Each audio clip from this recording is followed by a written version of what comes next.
Tahu nggak sih kalian dengan istilah kutukan banjir abadi Jakarta? Ya, istilah ini muncul karena penanganan banjir di Jakarta itu tidak pernah sukses. Baik dari masa pemerintahan JP Kun pada masa VOC sampai masa pemerintahan Dendles maupun setelah merdeka ketika dipimpin Gubernur Jakarta itu Bang Yos atau Sutioso. Kemudian sampai Ahok pun banjir masih ada, bahkan sampai saat ini ketika dipimpin oleh Anies Baswedan, Jakarta tidak pernah lepas seutuhnya dari banjir. Namun Jakarta atau pada masa dulu namanya Sunda Kelapa itu pernah terbebas dari banjir karena bagusnya sistem pemerintahan pada saat itu. Kapan itu? Pada saat Sunda Kelapa masih dikuasai oleh Kerajaan Tarumanegara. Nah, melalui seloka berbahasa Sanskerta di Prasasti Tugu pada tahun 397 Masehi, diketahui banjir sudah menyapa Jakarta, sehingga dibuatlah saluran Candrabaga untuk mengalirkan air menuju laut. Nah, apakah kali ini kita akan membahas banjir tentang yang meluap di Jakarta? Tentu tidak. Atau kita akan membahas mereka? Tidak. Kalian asing nggak dengan wajah-wajah mereka? Atau merasa kenal? Yang hobi nonton sinetron tentunya tahu ya. Ini adalah film Kian Santang. Ayahnya Prabu Siliwangi. Film ini mengisahkan tentang kerajaan Sunda atau Pajajaran. Nah, apa kita akan membahas tentang Pajajaran? Tidak, kita akan membahas tentang nenek moyangnya Pajajaran. Baiklah, kita akan membahas tentang Tarumanegara yang merupakan nenek moyangnya kerajaan Pajajaran. Nah, apa yang akan kita bahas tentang kehidupan politik dan pemerintahannya, sosialnya, ekonominya, dan juga budayanya. Tarumanegara adalah kerajaan maritim yang bercorak Hindu-Buddha kedua tertua di Nusantara setelah Kutai ya. Nah, kita bahas lanjut tentang kehidupan politik dan pemerintahan. Tarumanegara berasal dari kata tarum dan nagara. Tarum adalah Sungai Citarum yang membelah Jawa Barat dari Bandung sampai Karawang ya. Kemudian nagara artinya itu adalah kerajaan. Nah, jadi di sini letak Tarumanegara itu atau wilayah kekuasaan Tarumanegara itu adalah di sekitar Sungai Citarum. Nah, ibu kota kerajaannya itu ada di Sundapura atau Sunda Kelapa. Nantinya merupakan cikal bakal kata-kata Sunda itu ya. Nah, bagaimana berdirinya? Kerajaan Tarumanegara didirikan oleh seorang India, yakni Raja Diguru Jaya Singawarman. Nah, ia merupakan pendeta dari India yang melarikan diri ke Nusantara karena kerajaannya itu diserang oleh Raja Samudragupta dari kerajaan Magadha. Kemudian ia melarikan diri ke Salakanagara dan dinikahkan dengan putri dari penguasa Salakanagara.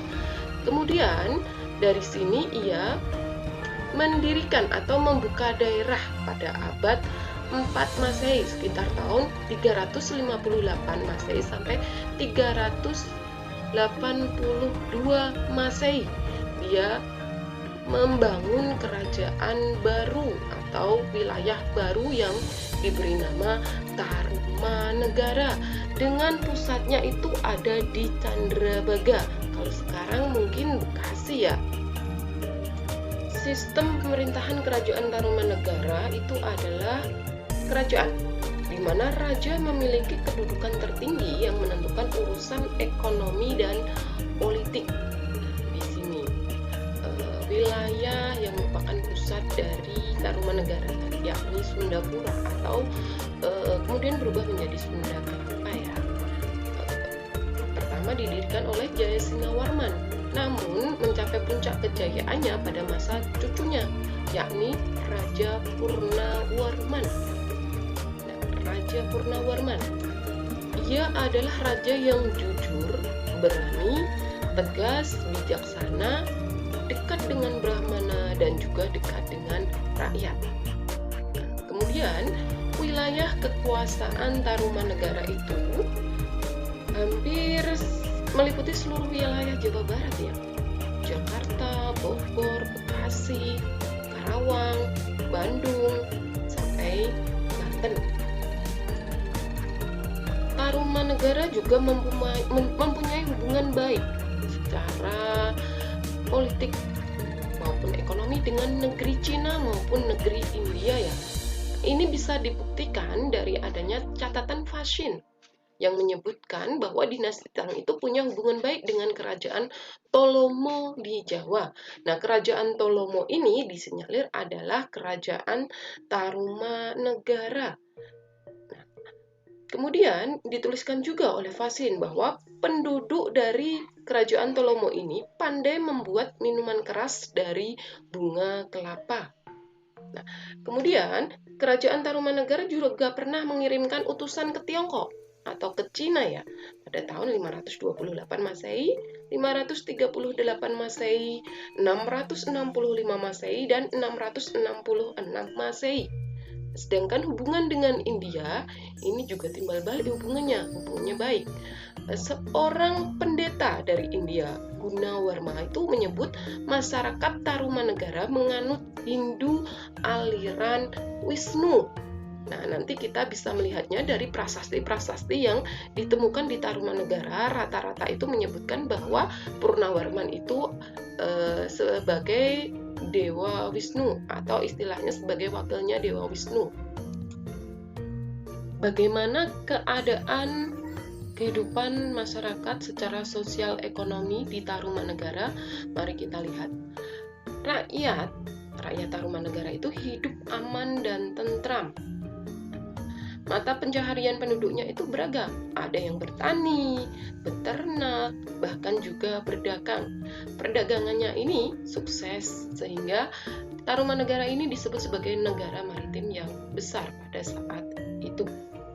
Terutama pada saat diperintah oleh Raja Purnawarman tahun 395 sampai 434 Masehi. Nah, pertanian dan perdagangan berkembang sangat pesat karena letaknya strategis dan juga jalur transportasinya itu dipelihara oleh kerajaan dengan baik dan benar. Ini buktinya. Nah, komoditas-komoditas perdagangan yang diperdagangkan pada saat itu penyu, perak, emas, culabada, dan juga gading gajah. Raja Purnawarman melakukan hal-hal berikut untuk memajukan ekonomi kerajaan. Dia adalah orang yang cerdas, sehingga ketika pada saat itu transportasi utamanya adalah laut, ia memfokuskan untuk membangun pelabuhan,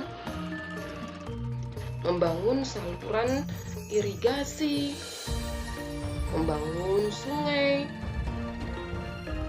Gunanya untuk apa? Untuk transportasi perdagangan ya, dan juga untuk menghindari banjir. Selain itu berguna bagi irigasi untuk pertanian jika kemarau melanda. Nah, contohnya Purnawarman pernah membangun kali dan saluran irigasi sebagai berikut. Ada Sungai Gangga, alur Kali Cupu, alur Kali Cimanuk, juga pernah memperdalam Citarum, menggali Sungai Bomati atau Sungai Cakung sekarang, dan juga menggali Sungai Candrabaga atau Kali Bekasi sekarang ini ya. Nah, pembangunan ekonomi ini membuat ekonomi kerajaan Sriwijaya itu menjadi maju, pertanian juga maju, perdagangannya juga maju. Bagaimana kehidupan sosial masyarakat Tarumanegara? Karena mayoritas penduduknya itu beragama Hindu, walaupun ada sih yang beragama Buddha maupun yang masih memegang aliran animisme dan dinamisme, namun sebagian besar itu menganut Hindu. Nah, seperti kita tahu di dalam strata Hindu itu adalah masyarakat terbagi menjadi beberapa golongan. Tapi kalau di Tarumanegara itu terbagi menjadi dua golongan secara umum, golongan istana dan juga golongan masyarakat biasa. Golongan istana itu adalah para rohaniawan, kemudian keluarga raja, para pejabat, dan juga prajurit. Sedangkan golongan masyarakat biasa itu ya pedagang, petani, peternak, bahkan buruh. Namun hubungan kedua golongan ini berlangsung secara harmonis, sehingga tercipta suatu keseimbangan kehidupan sosial. Nah, selanjutnya mari kita lihat kehidupan sosial budaya masyarakat Tarumanegara. Nah, kita bisa melihatnya itu dari peninggalan-peninggalan budayanya ya. Salah satunya itu adalah prasasti, candi, arca, bahkan mungkin bangunan-bangunan ya. Nah, seperti kita tahu, prasasti itu adalah wujud kebudayaan masyarakat. Prasasti-prasasti yang ditemukan di Tarumanegara itu ditulis dengan huruf Pallawa dan bahasa Sanskerta. Hal ini menunjukkan tingkat kebudayaan masyarakat yang tinggi pada saat itu. Ada 7 prasasti yang akan kita bahas, yakni Prasasti Tugu, Prasasti Ciarten, Prasasti Kebon Kopi, Prasasti Jambu, Prasasti Cidanghiang, Pasir Awi, dan juga Muara Cianten. Nah, yang pertama Prasasti Tugu. Prasasti Tugu ini ditemukan di Kampung Batu Tumbuh. Nah, tepian Sungai Cakung ya. Kampung Batu Tumbuh ini ada di Kelurahan Tugu, Kecamatan Koja, Jakarta Utara kalau sekarang.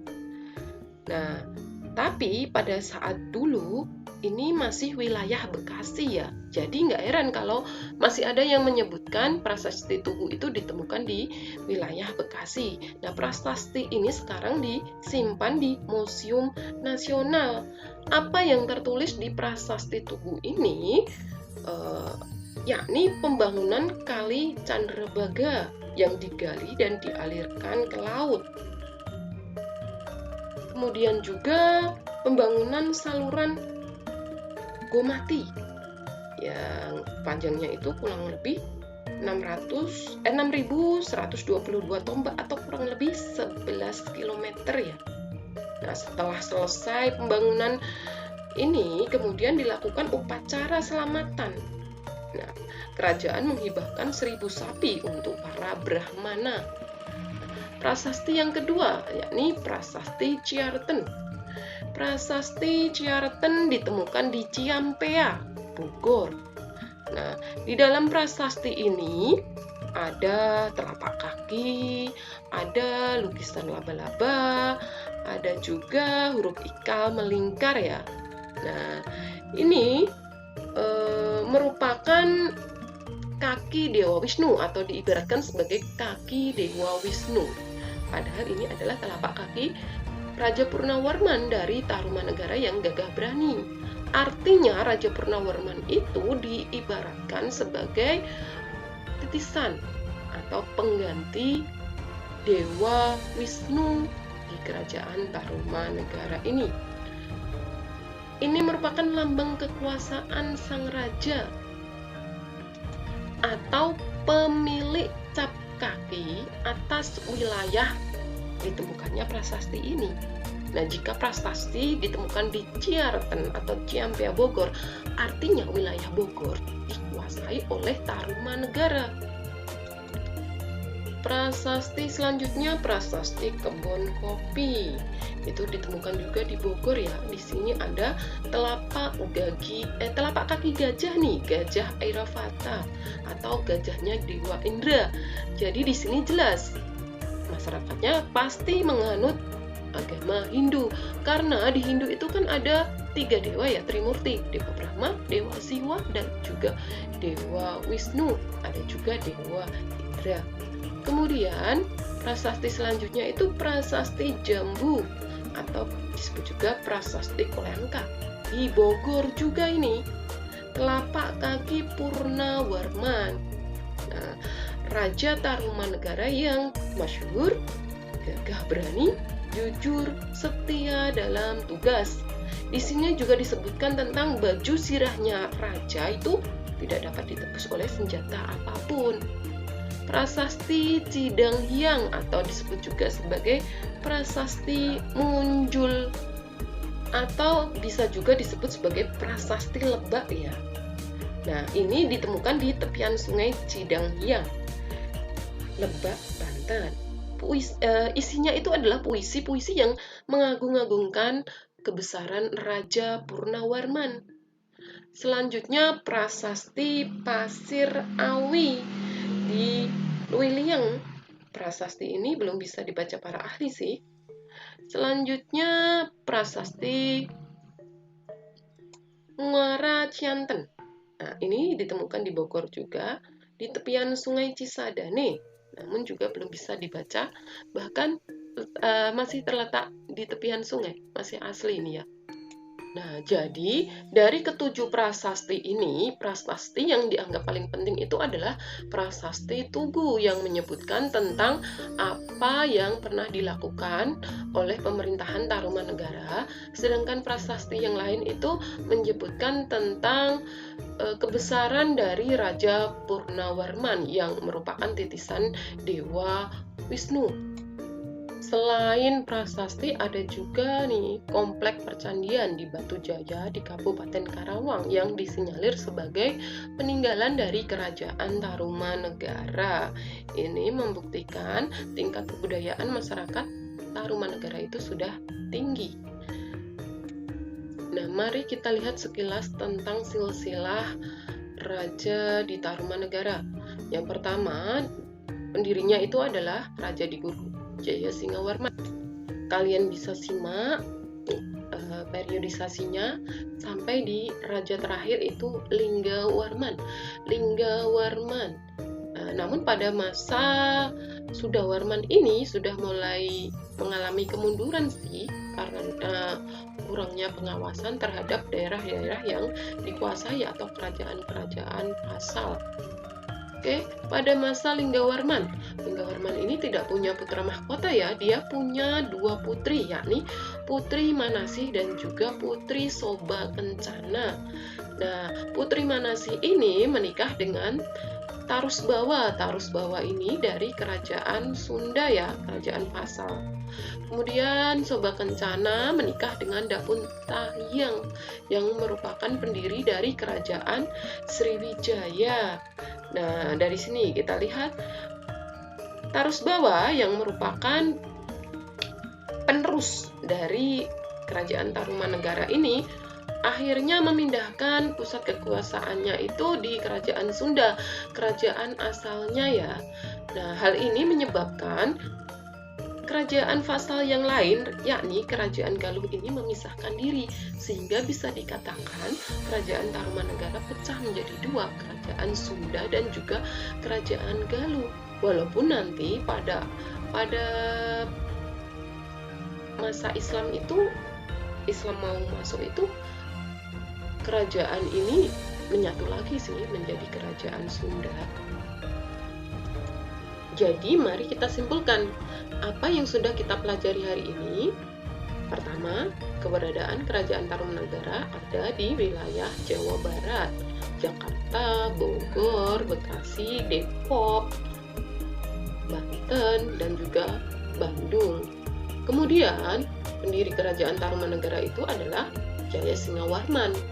Masa kejayaan kerajaan Tarumanegara ada pada masa Raja Purnawarman.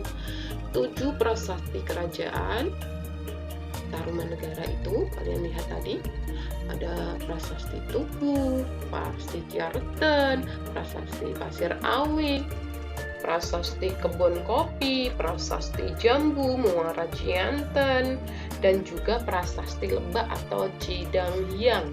Nah, masa keruntuhan kerajaan terjadi pada masa Linggawarman, di mana kerajaan pecah menjadi dua, kerajaan Sunda dan juga kerajaan Galuh. Nah, kemudian bagaimana pengaruh keberadaan kerajaan Tarumanegara? Dari peninggalan-peninggalan sejarah tersebut ada prasasti, ada juga arca ya, arca, serta juga kalau kalian mau membaca ada naskah Wangsakerta yang merupakan peninggalan kerajaan Tarumanegara. Nah, dari tempat-tempat yang ada prasastinya itu, wisatawan berkunjung, terjadilah interaksi dengan masyarakat lokal. Kemudian tercipta saling mengenal dan memahami kebudayaan lokal, sehingga muncul kesadaran melestarikan kebudayaan atau cagar budaya. Nah, warisan kerajaan Tarumanegara itu ada 3 sungai besar yang tercatat dalam sejarah yang masih bisa dilihat sampai saat ini, yakni Sungai Gomati atau Sungai Cakung dan Sungai Candrabaga atau Kali Bekasi dan juga Sungai Citarum. Sungai Citarum ini pernah dinobatkan sebagai sungai terkotor ya, tahun 2018, namun sudah mengalami perbaikan sih saat ini. Sungai ini bermula dari Bandung, dari lereng Gunung Wayang itu, kemudian ke Majalaya, ngalir ke Cianjur yang berbatasan dengan Bandung Barat, kemudian ke Purwakarta dan ke Karawang yang berbatasan dengan Bekasi di hilirnya itu ya. Nah, itu tadi ya teman-teman, pembahasan tentang kerajaan maritim yang bercorak Hindu-Buddha kedua, yakni Tarumanegara. Apa yang bisa kita petik dari kerajaan Tarumanegara?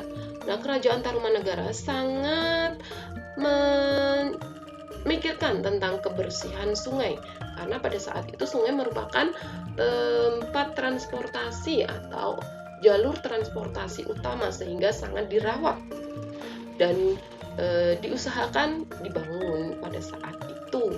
Nah, pesan-pesan yang bisa kalian dapatkan itu jangan buang sampah dan limbah ke sungai ya, karena sungai-sungai peninggalan dari Tarumanegara itu pada saat ini itu kebanyakan tercemar oleh ulah-ulah manusia saat ini.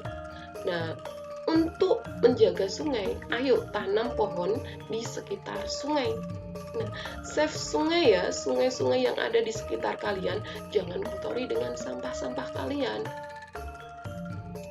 Sampai jumpa di materi berikutnya ya, para generasi muda bangsa Indonesia. Salam jas merah.